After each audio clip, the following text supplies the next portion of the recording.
Welcome back to the IDP Heatseekers show. Like a good 80s song, you just can't get us out of your head. We are back for another great night of IDP content. We are going to be talking about our top 10 linebackers for 2022. It's kind of a redraft focused show, but when you think about top 10 linebackers, you can do with it as you will. As always, I am joined by two of the greatest minds in fantasy sports, Austin and Kraig. Kraig, how are you, my friend? How is baseball season treating you? How is everything going in your world? We had some hailstorms earlier with thunder and all that sort of fun stuff. So that was fun to go through with the kids, but all that's cleared up, knock on wood. So doing all right now. How are you doing, Austin? Pretty good. No hail here, no bad weather. It's just sun and heat. But it's a good day, good Monday. Glad to be here again, and this show is going to be fun. This is like going to be one of my favorites. And probably one of the easier ones, right? We're talking top 10 linebackers. It's not there are some conversations I think at the latter half of this that'll be fun to have, maybe about the guys we didn't put on or things like that. But this time of year we're getting to OTAs are wrapping up for everybody, and we're getting to that kind of quiet time before the storm of training camp. So it's the perfect time, with redraft season fast approaching, to help people get ready to be looking at and building their lists and getting their IDPs ready. So hopefully tonight's linebacker conversation will help folks figure out and be ready for the flurry of redraft season, and hopefully you guys can get some of these top 10s. And but I want to start the conversation out with, and I like to reiterate it, like on all shows, know your league scoring.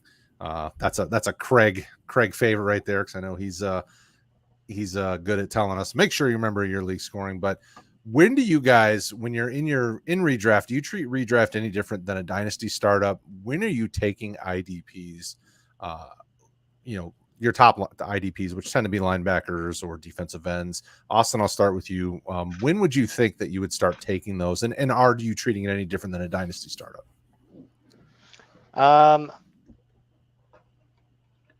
Not necessarily. Not necessarily. I would in terms of like how I rank my players, of course.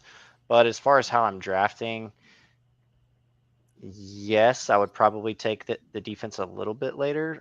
Kind of like you would in, like dynasty for quarterbacks, right? So even if it's like super flex redraft, generally you're going to wait a little longer on those guys than you would for like dynasty. So you kind of get the same effect with IDP players, but not too much. Nothing crazy for me. What about you, Kraig? What do you think? Do you handle these types of drafts differently? Yeah, for redraft, I'm much more open to cycling through guys, and if they're not performing and I don't, see any sort of turnaround coming this year, just feeling free, no matter how old or young they are, to just chuck them to the waiver wire in redraft. Whereas in dynasty, you usually have those tiers that are more populated by the younger guys that you're hoping, I would think, if you're drafting them, you're going to be with you for a while, or you can get that huge return on investment, because they say players are never going to be as cheap as they are during the draft for you. So I'm more apt to take a young defensive player that I like earlier in dynasty, with the hopes that, hey, Micah Parsons, for example, is going to be my cornerstone, where in season-long leagues only, you can find guys streaming a lot easier, I think, probably at most of the positions, linebacker especially, since that's sort of what we're talking about here tonight. And then you can just sort of rotate them through, and, there's always going to be those, Alex Singleton type guys, or your Broncos middle linebacker of the week, last season, that you can just cycle through to, get a decent amount of points from, and then move on to the next guy if you like the matchup better or whatever. I like it. I looked back at a couple of redraft IDP leagues that I did last year, which is what kind of brought me to wanting to get your opinions on that question. It looked like I didn't start taking IDPs before like round 10 was about the earliest I started touching IDP, where normally in a dynasty startup, I'm normally around this kind of mid 5th to mid 6th round where I'd start taking him in dynasty. So just want to throw that question out there and get a feel for that, because I think it'll be beneficial to people that watch the show at some point, knowing when to start targeting those in a redraft, because you don't want to overspend. Funny side note, before we get to the linebackers themselves, I rebooted a home league with a bunch of guys from back home in the Metro Detroit area, and we started our draft a week ago, and guys were taking IDPs in the rookie draft, they took IDPs in the first round. Like 2 IDPs went in the first round. I was like, I posted in our group me chat. I said, that is the craziest thing I've ever seen. You should not be taking IDPs this early. How dare you get, and just go and give it a little busting some chops, because it was crazy. But then even in the rookie draft, I mean, guys were drafting them in the, in the early 5th, I think late 4th, early 5th. I'm like, guys. So I sent our rankings from rotoheat.com out. I said, listen, this is my rankings. I don't care if you snipe me on every pick, but stop early drafting IDPs when you don't need to, and it wasn't like they were taking the elite of the elite. They were taking older elite players. I'm like, no, I wanted to roll the newspaper. I'm like, bad manager, So, and don't get me wrong. I'm okay taking people's money, but I don't want to feel like I'm stealing. Right. So so I put all the information on the table, but, that being said, redraft IDP is fun because, like Kraig said, you can cycle through guys, and it really isn't as big a deal, because you can fix it week to week if you run into issues. So that is a huge point, Kraig. So first up on the list, and I later in the show I'll show a graphic, but I don't want to give away all 10 so quickly. First up on our list is going to be Roquan Smith, linebacker of the Chicago Bears. And fun fact, PFF grades really don't equate to fantasy value. So just an FYI. I looked at his PFF grade, and he was like the 64th ranked linebacker last year. I was like, well, a top 5 fantasy linebacker ranked that low is awesome. So Kraig, talk about Roquan Smith, what you like about him, what you project him to. And I think if I looked at our list correctly, I think you and I were both pretty high on him, where Austin, I think, had him at like 2, where we had him at like 1 or something. As far as I know, you hit him at 2, and Austin and I each had him at 1. Oh, is that how it was? I believe so. Pulling it up now. Of course, I can't read. So Roquan Smith is my 1, and Jordan Brooks is my 2. We'll get to that later, but I'm bringing up sort of related points with them. There's going to be opportunity. I don't see either one of them being on a high-powered offense. And as far as known commodities, they're sort of it as far as their linebacking groups. They're going to be sort of those. If you think back 10 years, there were tons of those linebackers that were constantly on the field, sort of those 3-down guys that were just going to eat up tackles. The league was more run-heavy. You just don't have as many guys just on the field for that high 90 snap share anymore, even at linebacker.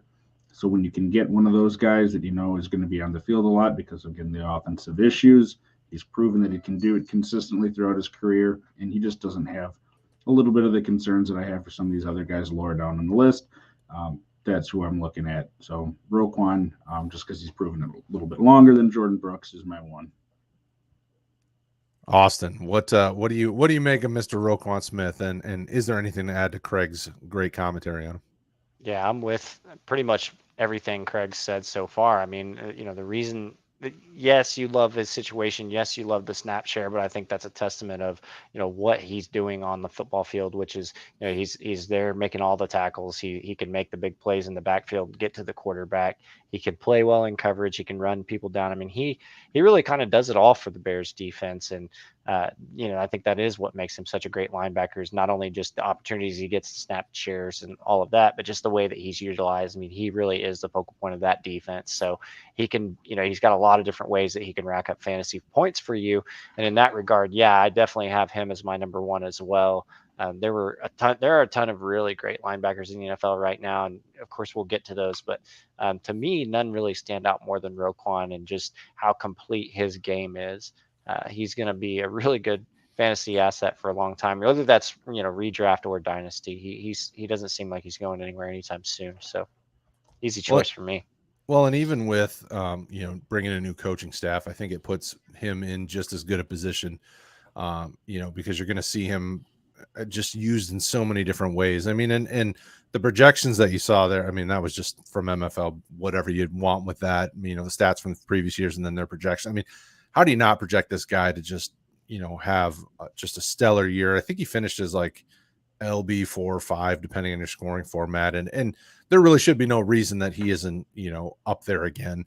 But I think it's a testament to how good linebackers have been producing for fantasy here recently. I mean, because we'll be talking about guys like Jordan Brooks and Fred Warner and some of these guys that make up the top 10, and you could make the case for so many other guys pushing up into the top 10.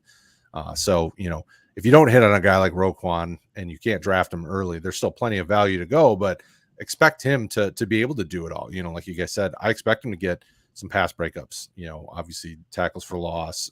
He'll sprinkle a couple interceptions in there, probably get a couple of sacks. I mean, that's just really, really good production from, your LB1. And you really can't match that. I mean, a lot of these guys that we're going to talk about, they have, high tackle upside or this or that. Like, they may not be well-rounded. Roquan's pretty well-rounded outside of Micah Parsons, who's another guy that we'll talk at right here. Those guys are kind of just the top tier in my mind, the two that you want to have. And yeah, I did notice I do have him at 2 and you guys have him at 1. It's Parsons was my 1, only because, man, that dude is just insane. I mean, like, they put him on the line, and yes, he struggled at times because he's not really a hand in the dirt guy, but he did it just fine. I mean, what do you guys, now that we're transitioning to our number 2 guy, Micah Parsons, what is there something that differentiates the two? So you guys had Roquan at 1 and Parsons either at 2 or 3. What differentiates Roquan from Parsons in your guys' mind? I'll start with you, Kraig, and go back to Austin. Parsons' role is always going to be consistently used throughout the years, a little less defined for me. And if you look at what he had stats-wise, I'm pretty sure Parsons had more sacks last year than he had in his 2 years at Penn State when he played combined, because, of course, he didn't play his last year, the 2020 season. He didn't play due to the COVID thing. And he had like 20 tackles for a loss, 13 sacks, something like that. I don't think he's going to replicate those numbers because I think they're going to need to use him more as a linebacker. Now, he's still going to get some sacks. They'd be crazy not to move him around the field and use him, as, again, one of those defensive chess pieces, queen type, that you can just move all over because he can do all of it. But I think they need to use him more. If you look at the state of that linebacking core compared to what they have done on that defensive line, they've added a lot of young guys. There's some depth pieces that they like, sort of a defensive end. So, again, if we assume people are healthy, because we don't try to predict injuries, they have Leighton Vander Esch, Jabril Cox, Luke Gifford, and then some guy, I'm forgetting his name. There was a 2021. Damone Clark. No, he's way down there. I'm getting to the rookie. There's like 4 or 5 rookies, but then there's another guy that's going to be his second year in the league. That was a straight free agent. So they have like 3 guys that have any real playing time and a whole bunch of rookies, essentially. They need to have Parsons, unless they're going to do something else, play that traditional more linebacker role than he did last year. And so you expect him to dip in sacks from last year. I don't think you're going to see that same level of sacks and tackles for a loss, which really boosted his scoring in most leagues to make him, a top 3, top 5 guy in most leagues. Tackle-wise, it just wasn't there comparatively to your other top linebackers. Okay, so what about you, Austin? What differentiates Smith and Parsons for you? Well, for me, it's really short answer is just preference.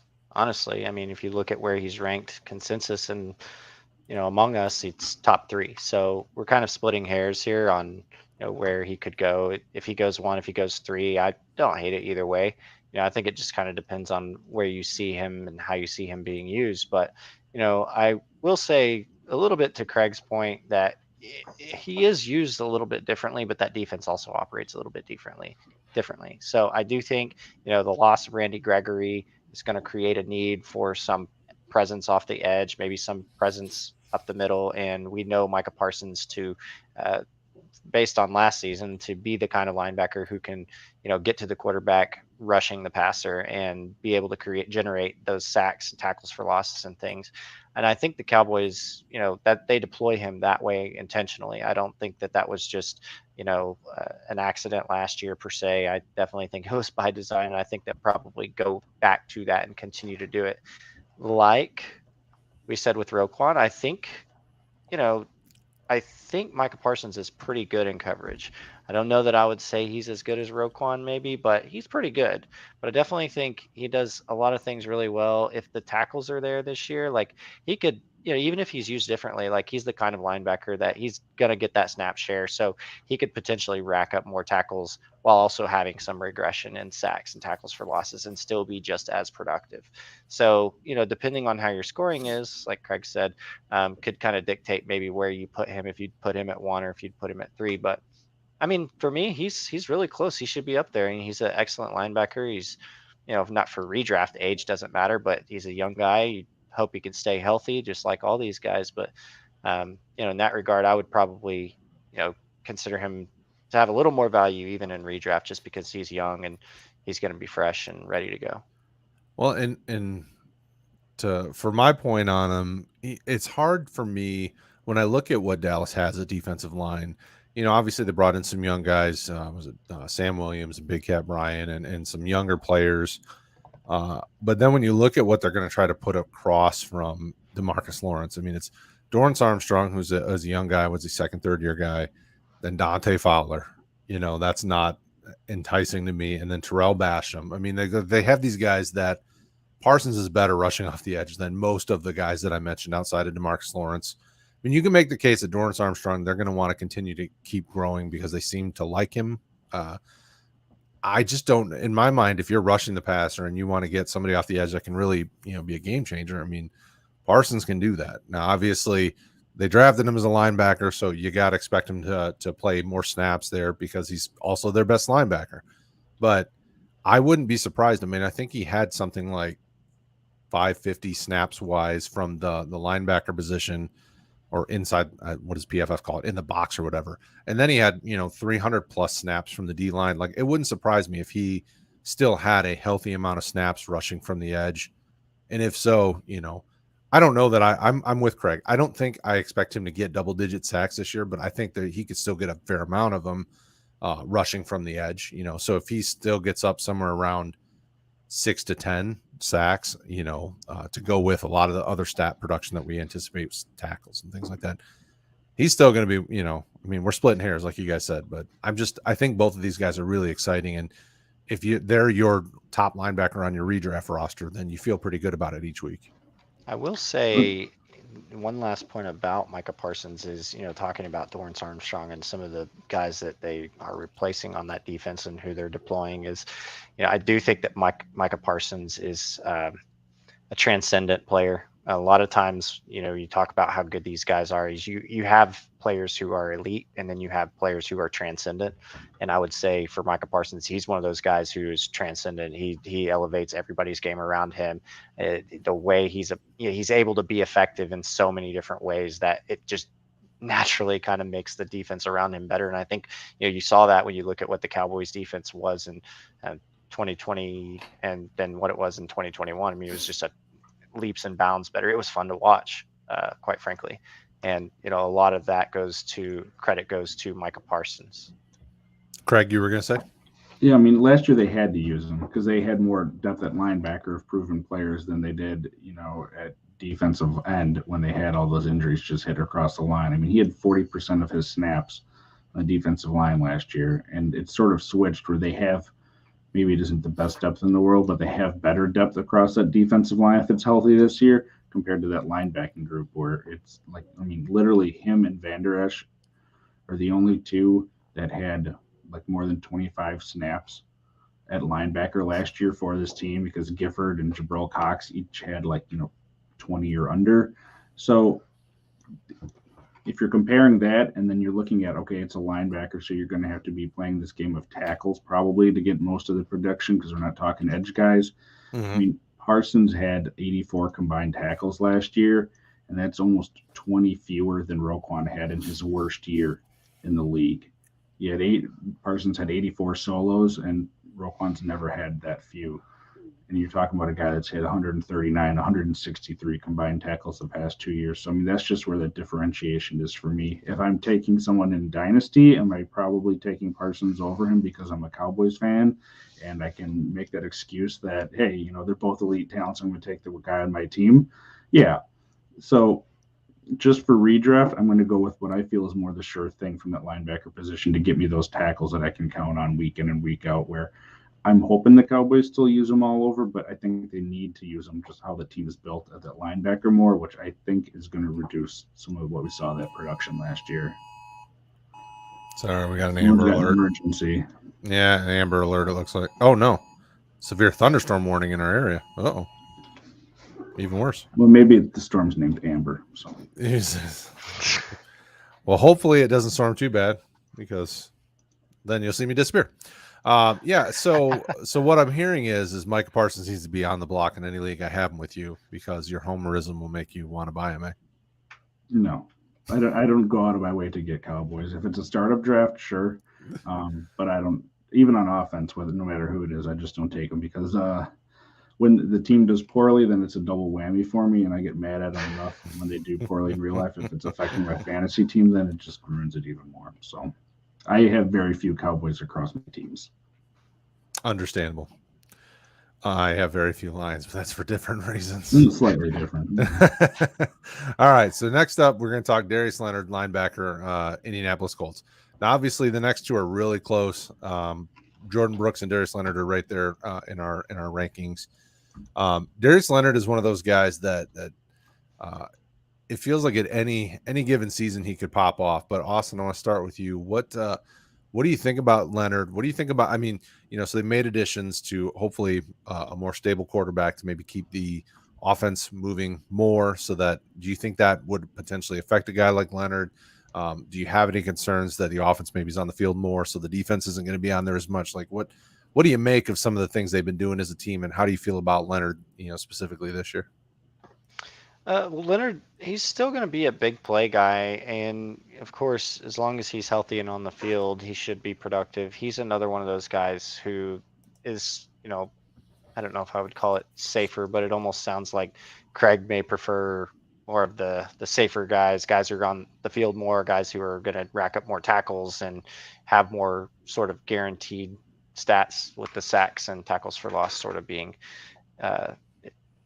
elusive at times. But for Darius Leonard, I mean, I definitely think he's going to be one of those safer guys, but he also does have that big play potential where, he's able to force fumbles and get interceptions and drop back into coverage and do different things. So, I'm not really worried about what the offense is doing for him as long as he's on the field, and he'll be on the field a lot because, unfortunately the Colts, they don't really have a great defense or a really great linebacking core. We'll see what they do with their defensive line this year, how those guys improve. But I expect Darius Leonard to kind of have a similar role. He's kind of just locked in as one of the top 5 linebackers in the league right now. I would say there is, it kind of feels like there's a little bit of a tier break for me there between like Roquan and Micah, but I don't know, because Jordan Brooks is pretty good too. So just maybe a slight tier break there between what he and some of these other linebackers on the list are doing versus what, guys like Micah and Roquan are doing. Mr. Kraig, what do you think? So my concerns with him is that, over the course of his career, the 4 seasons, his best year by far was his rookie year. And if you look at some of those big plays, tackles for a loss, sacks, those things have gone down.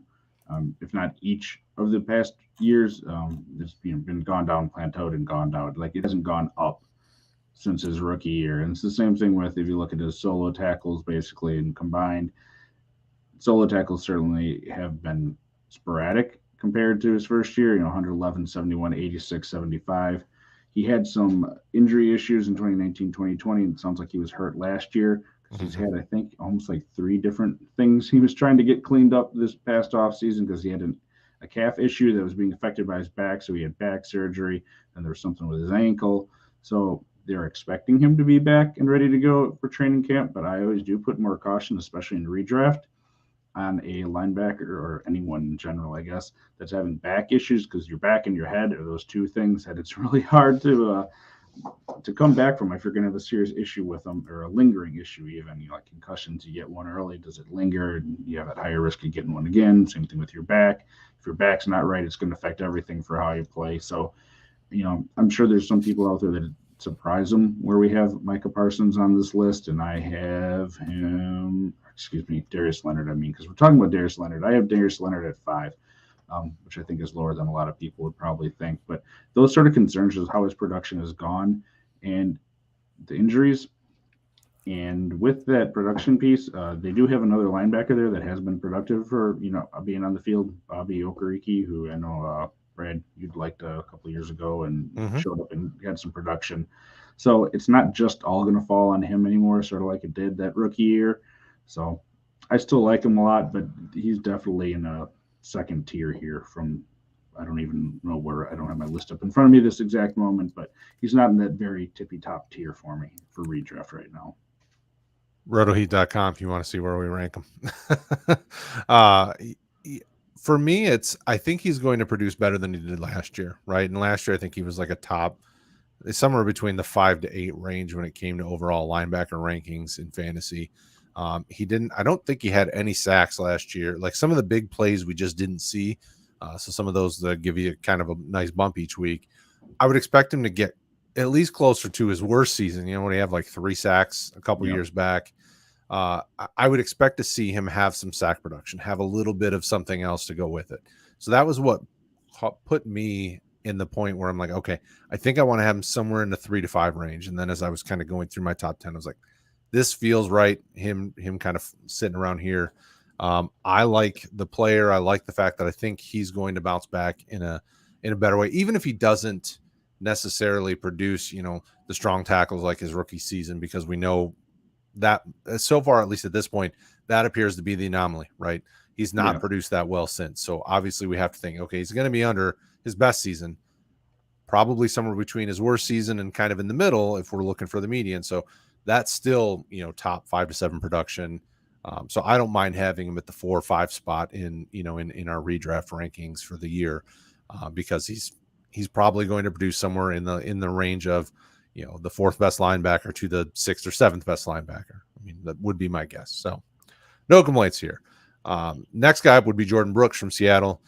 This is a team that he should be on the field for a lot. I mean, so far at this point in the offseason, they don't have a legit starting quarterback. They have Geno Smith and Drew Lock. Oh, so come on now. The offense is not going to be as strong as it's been in previous years because neither one of those guys is dangerous. So it's going to be interesting to see how much the linebackers or how much the defense is on the field, what effect that has on them, because that's going to, it's going to cause a lot of extra work for some of these guys in situations, depending on how this offense kind of maneuvers. If they lean more on the run, maybe not so much, but Jordan Brooks still is predicted to be, kind of one of those top linebackers. Austin, what do you think about Jordan Brooks and how do you feel about that kind of that defense as a whole? So this could be the year that Jordan Brooks really puts himself in contention to be talked about in one of the top 5 linebacker categories. I mean, we've liked Jordan Brooks for a while. Like Jordan Brooks was a thing last year. Not quite as much, but he showed out and he looked really good. And I think everybody is realizing, hey, like this kid really can play. And yeah, to your point, he's going to be on the field a lot. The offense isn't very great. It does kind of create some concerns about, you're on the field that much, then, are you at any kind of elevated risk for somehow to not be on the field, whatever that might be, injury, I guess. Not predicting injury, but it is a concern, being on the field that much. And then especially, looking at that defense and what is going to be asked of him, kind of similar to a guy like Micah Parsons or a guy like Roquan Smith, maybe a little bit less so with Roquan, but yeah, it's a little bit concerning, but in the same token, you could say, he's going to have more than enough opportunity to make those plays that you need him to. He's definitely should have a good floor on tackles. I'm not sure that his, sacks or, tackles for loss or anything like that are just going to be outstanding, but I definitely think his tackles, will be there and his usage will be there. And he deserves to be in the top 5. Honestly, I mean, you're looking at the list, there's plenty of guys on this list below him that, you're going to have these certain question marks about, but for him, he seems to be one of the most secure and safe picks. If I'm picking a top 5 linebacker, he's probably going to be one of the guys that's absolutely making that cut. Mr. Kraig, what are you thinking about him? Yeah, I have him at number 2 on here. This stat line last year, 170 combined tackles, 93 solo, 77 assists. That is the guy that left the team. That's Bobby Wagner, who's no longer there. Even with Bobby Wagner there putting up that stat line last year, Jordan Brooks had 184 combined, 109 solo tackles. And that is, to Brad's point, with that better offense, even though it was a mess at times.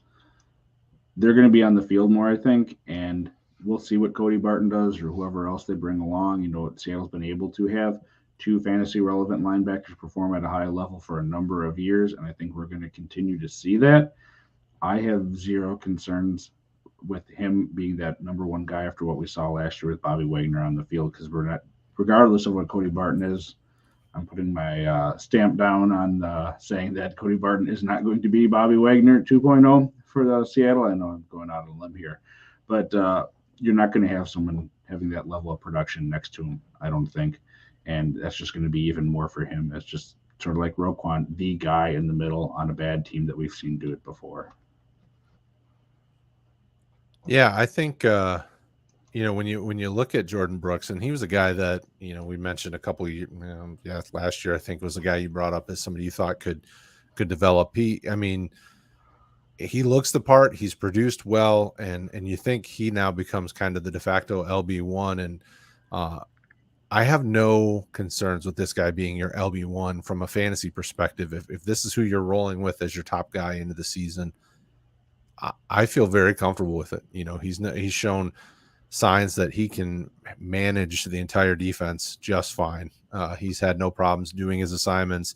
You don't see him missing, taking plays off. I mean, everything you want to see in your top linebacker, no concerns. I mean, you guys nailed it. So let's talk about the guy that did leave, because he had actually next up on our list.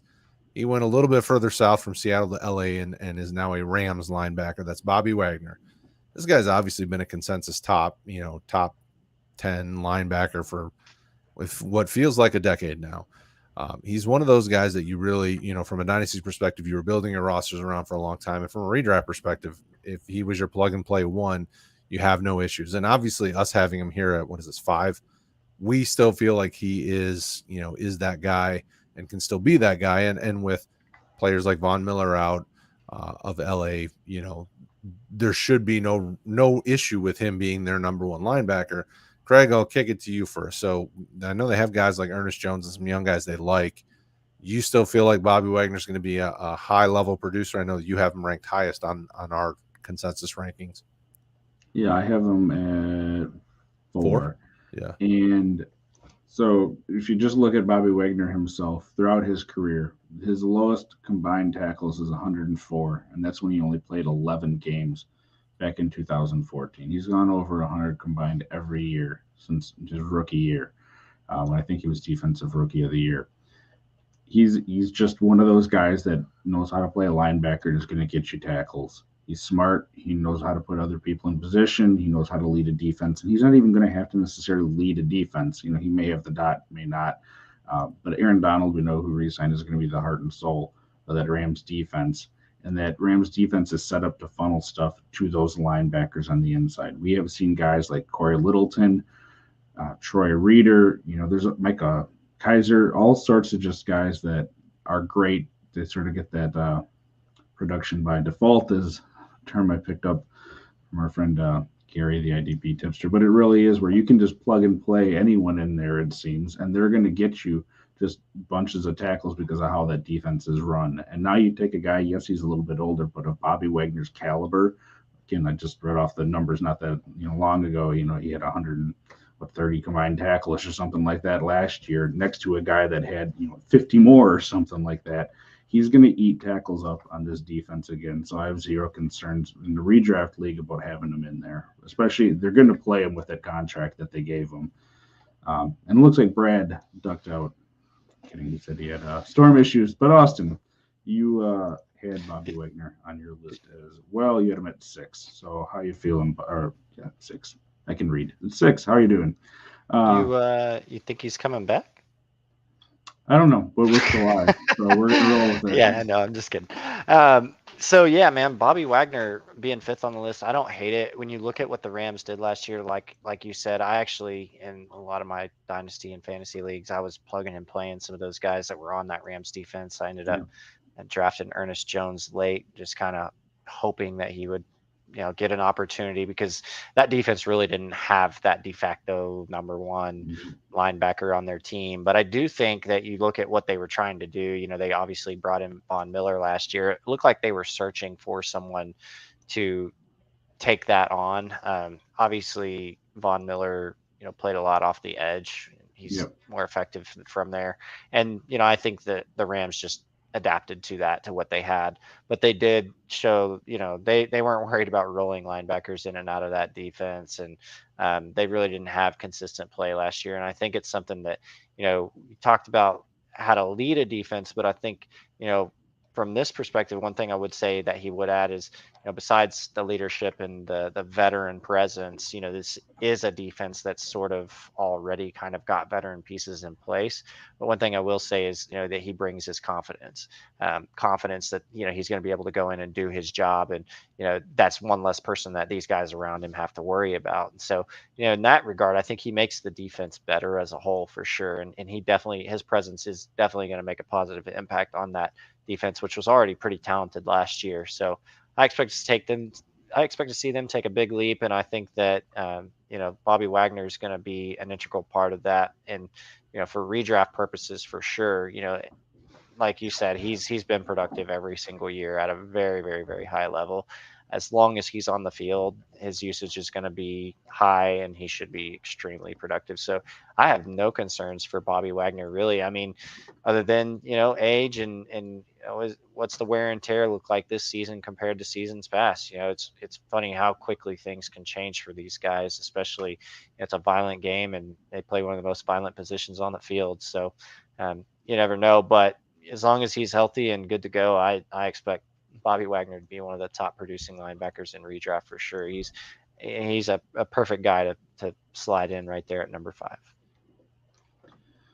All right. Well, we're going to keep going through our consensus list, and we don't have a pretty graphic with Brad's feed cutting out, but I'll let you know if you're catching up again. We had Roquan Smith, Micah Parsons, Darius Leonard, Jordan Brooks, and then Bobby Wagner were our top 5. So getting into the back half of our top 5, at 6, we have Devon White. You had him at 5, right ahead of Bobby Wagner. Brad had him the highest at number 3, and possibly controversially, I did not have him in my top 10 here. So I'll comment on him after you go ahead and say your piece, Austin, since you had him a little bit higher than I did. Yeah, I'm definitely curious to hear, what happened there. Although I kind of probably already have an idea. It felt last year like Devon White. So heading into last season, I was a big fan of Devon White's. I liked how he played. I remember watching him when the Buccaneers were playing the Chiefs in the Super Bowl. Because I'm a Chiefs fan, so I'm watching the game, and no disrespect to Tom Brady, great quarterback, but I was watching the game, and something that I said out loud was, Devon White is to that defense what Patrick Mahomes is to Kansas City's offense. And you could see it. And then last year happened, and I don't know what happened. Like, I don't know if it was schematic, if there was some discord, I don't know, dissension in there in the locker room on that defensive side of the football. I really don't know what happened. We still had some guys who were really productive, like Shaq Barrett was really productive last year. I was very pleased with him, but man, it just seems like Devon White just kind of, I don't know what happened to him. But he seemed lost. He seemed a little bit out of place, and it definitely didn't get that same energy and that same electric feel watching him play last year as you did, in 2020, whenever he was just tearing the league up. So, I don't know. I could see moving him down the list, kind of like Darius Leonard. He's kind of right now, his trajectory is kind of going downwards, it feels like, versus some of these other guys whose trajectory is still, very much upwards. So him being at 6, I think he's there because, he is still athletic. We still have seen him do some things that we know make him a good linebacker, but I definitely see there are some holes in his game, and there's some questions that need to be answered for me before I can confidently say that he's going to be an elite linebacker and an elite IDP presence again. So he's still very high on my list, but we got to figure it out with Devon White. What are your thoughts? I'm curious. Yeah, so Full disclosure, he's probably the linebacker I have rostered the most out of these guys. So it's not like I don't like Devon White. But, last year, for reference, it's over on the website, but if you use like the Roto Heat scoring that we do reference, he was linebacker 16, and that was excluding the edge type players, which is the same sort of thing we have on this list. Like a TJ Watt or a Shaq Barrett, who's also on Tampa, isn't going to show up on one of these lists because those are edge players, leagues that have those designations. These are sort of more your inside type of guys.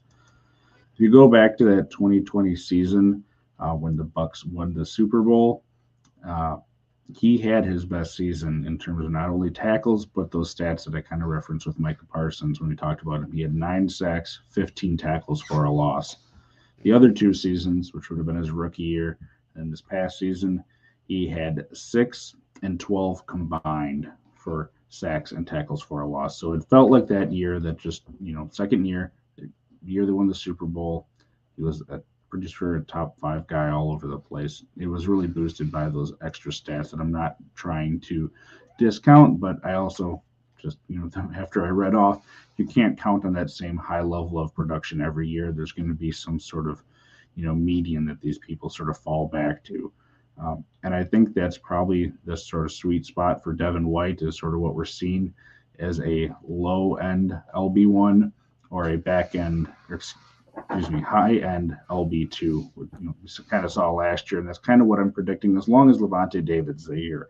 Levante David, I think, is one of the most underrated linebackers in all of fantasy football. The guy just produces year in and year out, and he's still going to be there for this year and probably next year, so I do think that caps him.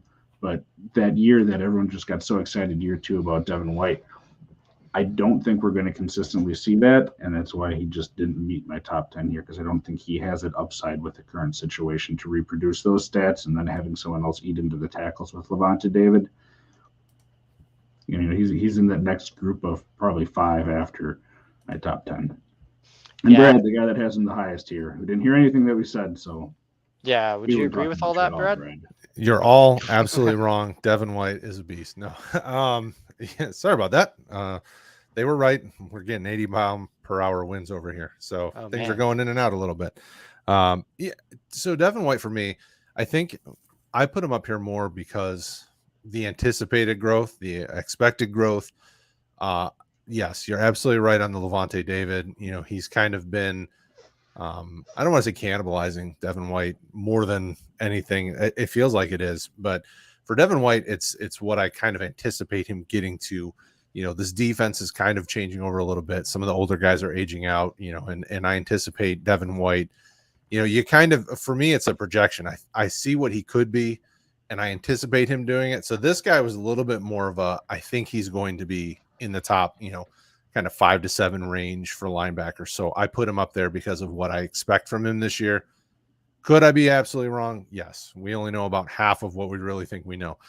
So this could be the half that I have no idea about, but I do think he's got the talent to be up in there as one of the top linebackers. So this is my Austin personal preference pick of this group. I think he's going to be there. So I put him up there. Could you make the case that the guys behind him could produce better this year? Sure. Could I make the case that he produces better than some of the guys that he's behind? Sure. But with Levante David there still, we'll see. It'll be interesting to see, but I think he has the talent to be able to do it. And obviously Austin added many, many words of wisdom to that comment as well, or that conversation as well. So now we're on to Blake the Snake Martinez, right? Or is that Jake the Snake Roberts? I don't know. Yeah, that's Jake and wrong sport there. If you call it a sport. So Blake Martinez, I actually didn't have him ranked in my top 10. So I'm going to give this one over to Kraig because Kraig has him ranked high in his top 10. He's got him at, 6? So Kraig, you started off. What do you love about Blake Martinez? What do you think is going to make him a top 10 producer this year? So he's done it consistently throughout his career. He's just been a tackle machine. And they really don't have anyone else there in terms of what I consider to be, close to a high-end linebacker to eat into his production. And I think they are going to have a better defense improved around him, especially in terms of pass rushers. I don't think Azeez Ojulari or Kayvon Thibodeau are going to be at a high risk of getting a whole bunch of tackles from him. He's sort of going to be that guy, leading the middle of that defense on I don't know that it's going to be as bad as last year, but still, I don't think a good Giants offense. So I think the defense is going to be on the field a lot, and there's clearly teams. If you sort of look at schedule and that sort of stuff, teams that like to run. The Cowboys, they've committed to Zeke, and for all the faults and crap he gets out there, they're still running the ball a lot there in Dallas. They've reiterated that they want to. Of course, Philadelphia, they probably won't run as much, but even if they have a little bit of a reduction in run volume, they're going to be running a ton. And the same thing with Washington, with who knows what's going on there. But they keep adding running backs, and they've said they want to be running the ball. So he's going to be in a situation where he's going to be on the field a lot, going to have a lot of chance for tackles, and assuming he's healthy, I think we're seeing another top 10 year out of him easily. Austin, what about you? Yeah, I mean, I have him at 7, and I mean, looking at the list and the 3 guys that we have ranked below him, he seems like he's going to be the guy that's going to have the most prevalent presence on that defense as a tackler and a run stopper. He's definitely a kind of guy that's probably going to have that for sure, tackle numbers. Kind of like to Craig's point, like until he shows me that he's not going to do that, I am going to continue to believe in Blake Martinez just because I like the way he plays. I like the way that he's going to be used. I like the pieces around him. I thought, I drafted a lot of those pieces. Like I drafted Ojulari quite a bit, almost everywhere I could last year. And I would do the same for Blake Martinez this year, just because, when you have guys around you who can help you, it is still helpful. Like, yes, it kind of changes the way they're doing things. And yes, he's going to have, some of that production taken from him and placed into other areas. But, Blake Martinez is going to be that consistent, like middle of the defense linebacker, going to rack up the tackles. He does, historically he's done well in coverage, not bad. So for me, I really like Blake Martinez. And again, from an athletic standpoint, he's fine. I mean, he's not, what some of these, top 3-4 guys are. But he's, as long as he can get back and be healthy, he should be fine. He should see the production that he needs to be a shoe-in for a top 10 linebacker this year. So for redraft purposes, I'm probably going to take a chance on him and try to grab him if I can. Yeah, I mean, a healthy Blake Martinez, you're getting 120 to 140 total tackles, combined with a couple sacks, maybe some pass breakups, because he grades out pretty well in coverage. Obviously last year he wasn't on the field, for very much because of that ACL injury, but he's a sturdy, steady guy. This is the perfect type of redraft guy that you can wait till later to get, and then he slots in as one of your top linebackers without any concern, right? Because people, they do the "what have you done for me lately," especially in redraft. Guy was out with an injury last year.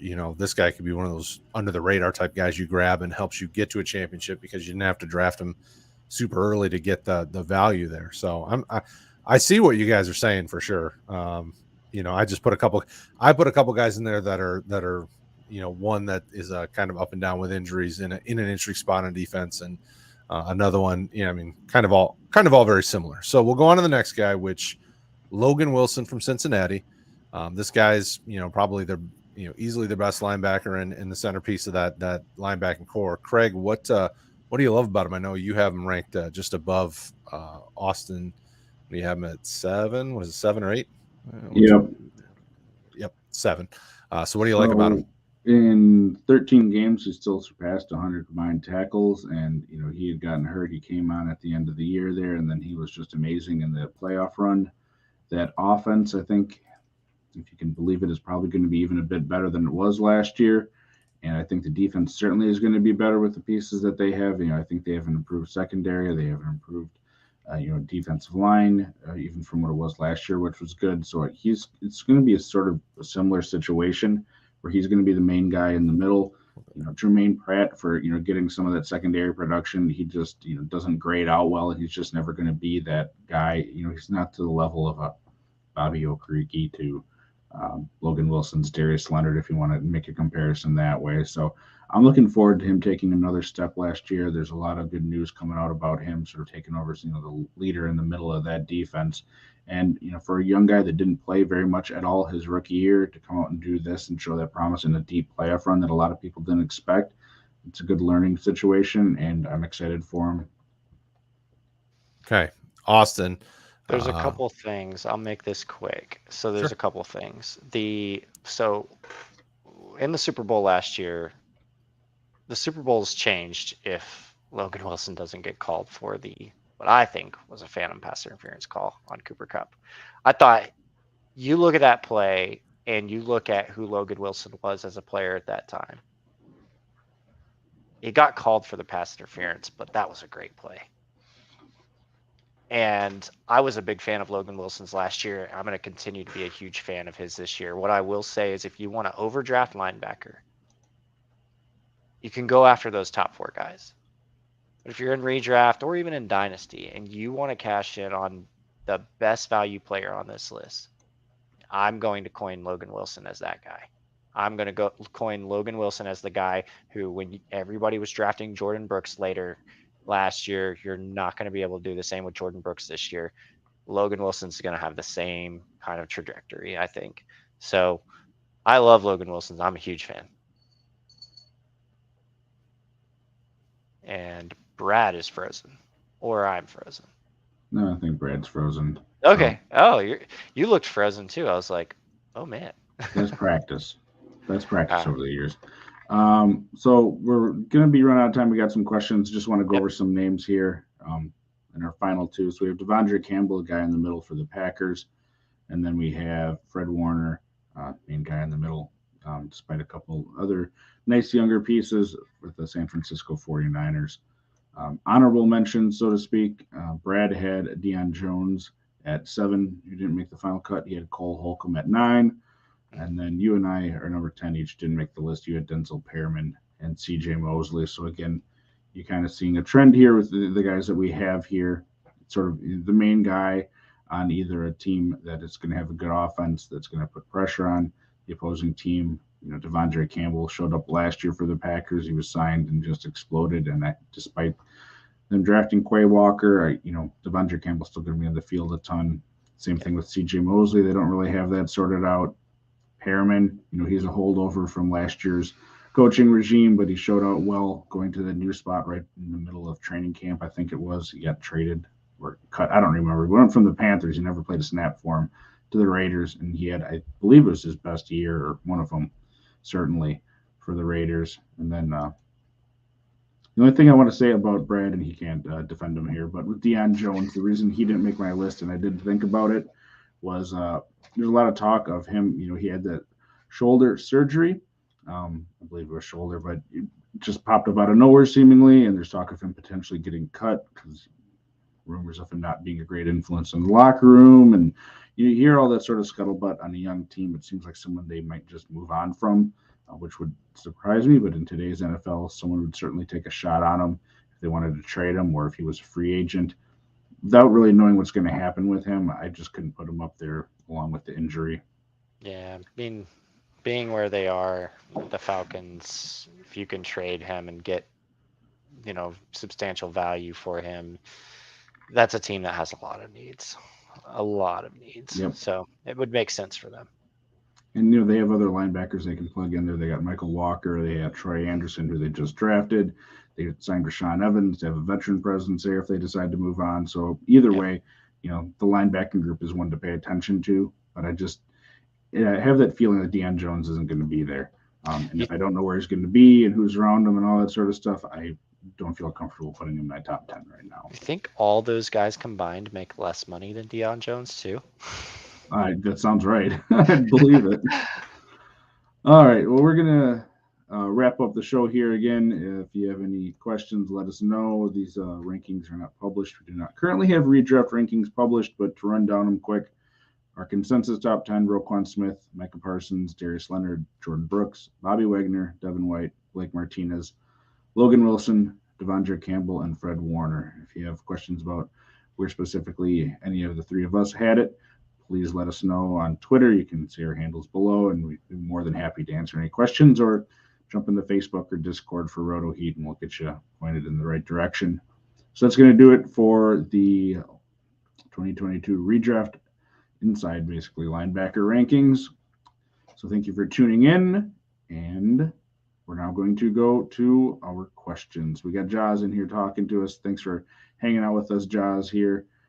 He had some comments. It was nice to see Jordan Brooks get some love. He doesn't have a great track record of first rounders recently. That is certainly true. The last big hits they had before Jordan Brooks might have been that Bobby Wagner year. I don't know him Yeah. offhand, but there's been a lot of misses. We've talked in prior shows about that. That's funny that Josh brought that.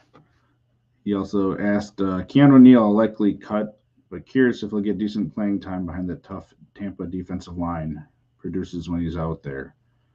So it's interesting in terms of him going there because I don't know how they're going to use him. And if I had to guess, I think they're going to revert back to using him in the secondary as a safety.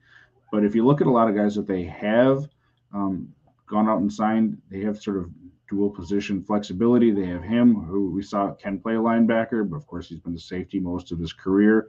They got Logan Ryan, who can play safety but played cornerback. You know, they have some flexible veterans. And after running into injuries in their secondary last year, I'm just curious in my own head, sort of wondering if that was intentional. Like, hey, these are veterans that know how to play, they know how to fight for a championship, and they're able to give us more flexibility back there. So I think he probably makes the team. I don't know if he's going to start. Winfield is penciled in as one starter. Could Neal be that other safety starting? Yeah, he could. They could just have him as depth, as a safety linebacker hybrid. But how do you feel about him? Do you think he's making that team this year, Austin? I think he'd make the team. I think he's a pretty good piece. Kind of like you said, he brings that diversity and that veteran presence, and he kind of keeps Devon White from running around with his hair on fire, right? Just trying to, keep control of that defense. So I like him. I think he makes the team. I'm not sure, starting job or not. It's going to depend on how that defense runs. Maybe he's a guy who's just coming out onto the field, depending on the down and distance and things like that. It could use him strategically. But definitely if he made a move back to safety, I think that would be good for him. He's a better safety than he is linebacker, although it is nice to see, those guys who can do both. And I specifically target those kinds of safeties. And Brad, when you get back or listen to this later, make sure you're batting down the hatches. We hope you're safe and everything works out and nothing crazy is going on there, just besides some wind knocking at your door. But we got one more question here and got a little bit of clarity. It's Dynasty IDP with balanced scoring coming up here. Keeping two. So he has a list of Quincy Williams, Tay Crowder, Matt Milano, and current free agent Joe Schobert. So, Austin, who are you keeping out of these four? You got to pick two of them. Well, keep one or two. So why don't you pick the one you're definitely keeping if there is one? And then I don't know. I don't know what I'm doing with Quincy Williams. I do like Tay Crowder. I like that he's carved a rollout on the Giants defense. I like how they use the outside linebackers. I like the fact that Azeez Ojulari seems to complement Tay Crowder and Tay Crowder the same. So I like the way that they played together on that defense. If he's still got a role on that defense this year, I like him.